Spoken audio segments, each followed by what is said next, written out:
Hello दोस्तों, कैसे हो आप सब। आज का ब्लॉग होने वाला है बहुत ही ख़ास, क्योंकि आज के ब्लॉग में आप लोगों को देखने को मिलेगा कि पूरी वेडिंग किस तरीके से हुई। तो देखिए दोस्तों, ये है हमारा घर जो कि पूरा सज चुका है और लिख गया है शादी वाला घर। तो सामने से कुछ इस तरीके का व्यू है इसका, शादी वाला घर। तो ड्रोन से कुछ इस तरीके का हमारा घर दिखता है और इसका क्लोज शॉट हमने लिया तो कुछ इस तरीके का ये दिख रहा था। रात में यहाँ बैठना था मुझे, लेकिन उससे पहले मेरा शूट होना ज़रूरी था। तो सबसे पहले फ़ोटोग्राफ़र ने मेरी ड्रेस को कुछ इस तरीके से टांग दिया। उसके बाद में मेरा शॉट कराया, ये वाला पसंद नहीं आया मुझे तो मैंने दूसरा इस तरीके से दिया।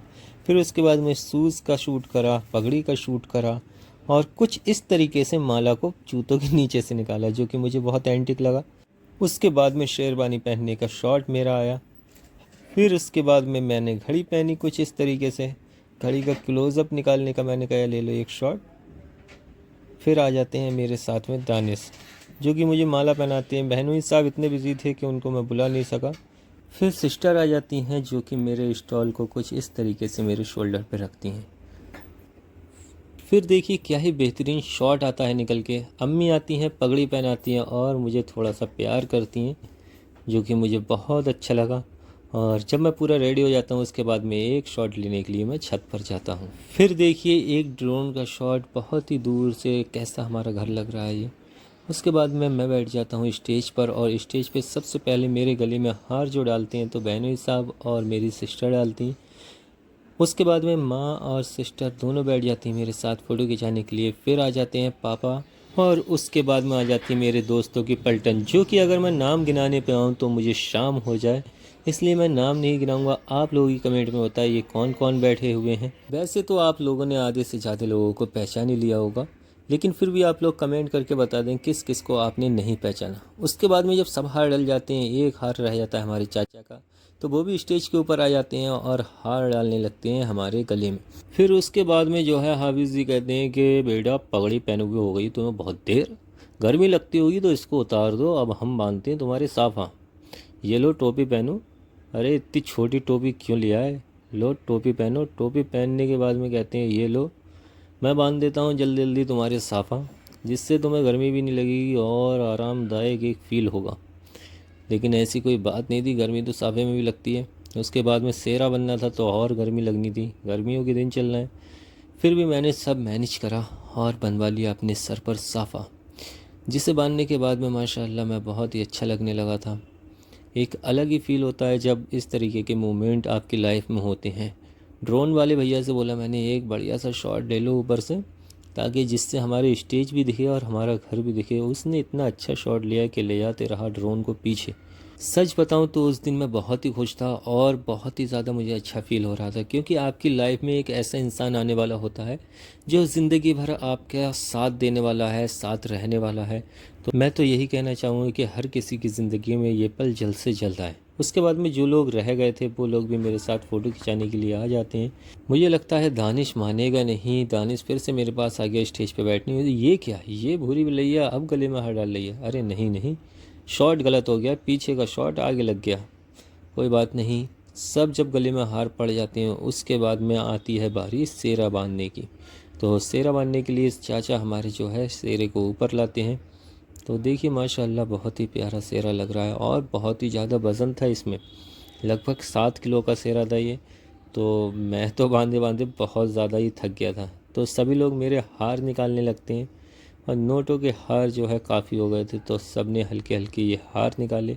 और पगड़ी का ध्यान रखना था, वो साफ़े का ध्यान रखना था, साफ़ा जो है हमारा ढीला ना हो जाए, निकल ना जाए।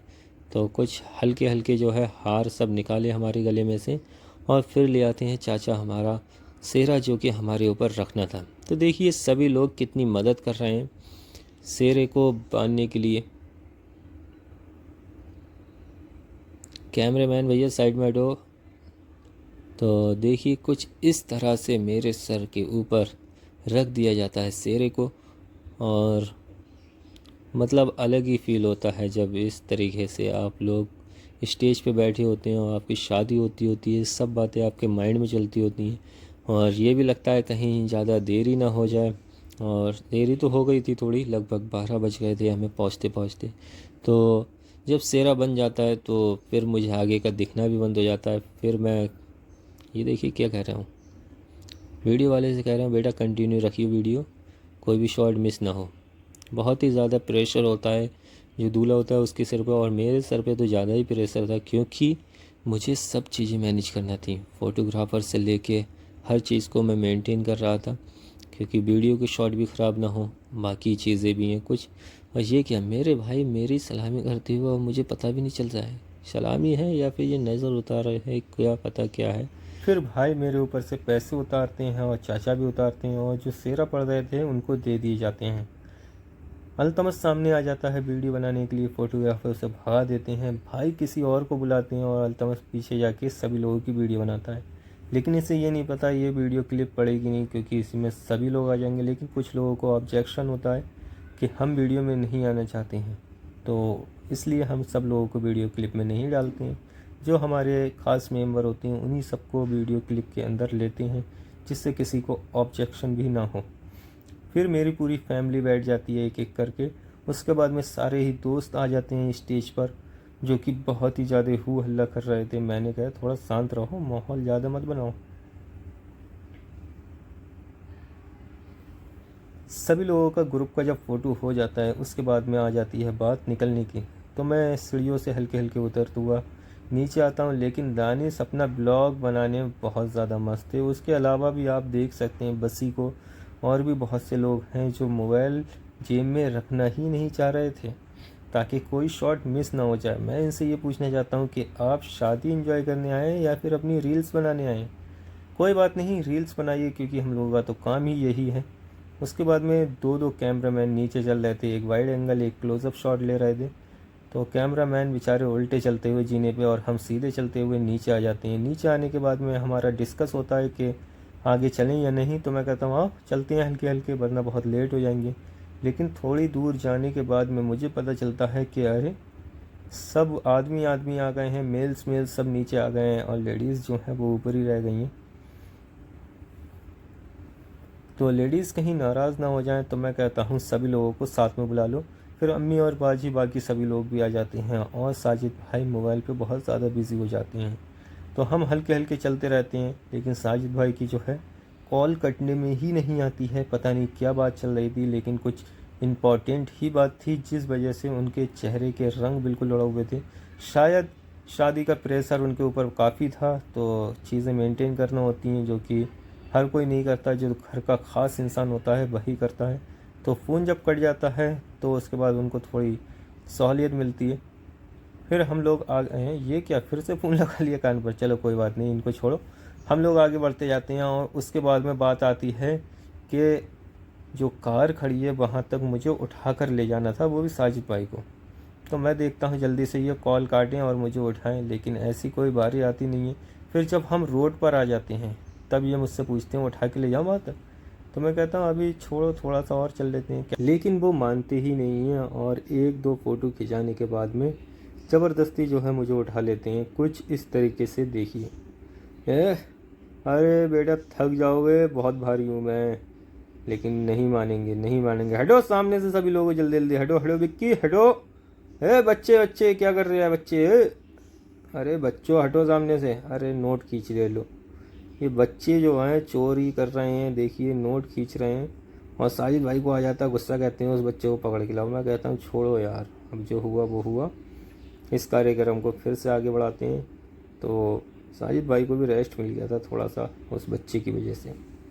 कोई बात नहीं, वो मुझे फिर से उठाते हैं और कार तक लेकर आ जाते हैं। कार ज़बरदस्ती हमने दूर खड़ी करवाई थी ताकि जो है इन लोगों को उठाने का मौका मिल सके और थोड़ा सा माहौल भी बन सके। तो देखिए बेचारे बिल्कुल थक गए हैं। हाथ भी तो नहीं चली साजिद भाई, कमेंट करके ज़रूर बता देना। तभी आ जाती है हमारी कार जो कि खड़ी हुई थी मदरसे के पास। अरे मुशाहिद भाई हंसो मत ज़्यादा। हाँ साजिद भाई लगता है बहुत ज़्यादा थक गए। कोई बात नहीं, फिर मैं कार का खोलता हूँ गेट और साजिद भाई बैठ जाते हैं आगे कार चलाने के लिए और मैं बैठ जाता हूँ कार के अंदर। देरी बहुत हो रही थी इसलिए हम लोग जल्दी जल्दी कर रहे थे सब काम। तो ये देखिए बाजी जो है मेरा सेरे को संभालते हुए। आज आप लोगों को पता चल भी गया होगा कि नबीला बाजी की शादी हो चुकी है और जो है उनके हस्बैंड हैं ये जो आगे बैठे हुए हैं ड्राइविंग सीट पे। तो यही हमारे बहनोई साहब हैं। तो आप लोगों को आज इस ब्लॉग में सब क्लियर हो गया होगा। तो दोस्तों आज के ब्लॉग में इतना ही। आप लोगों से मिलते हैं अब किसी नेक्स्ट ब्लॉग में। और हाँ, इसका सेकंड पार्ट जो है बहुत जल्द आने वाला है, तो उसको मिस ना करें। आप लोगों ने अगर ये पार्ट पूरा देखा है तो सेकंड पार्ट में और भी ज़्यादा मज़ा आएगा। चलो अल्लाह हाफिज़, मिलते हैं किसी नेक्स्ट ब्लॉग में। बाय।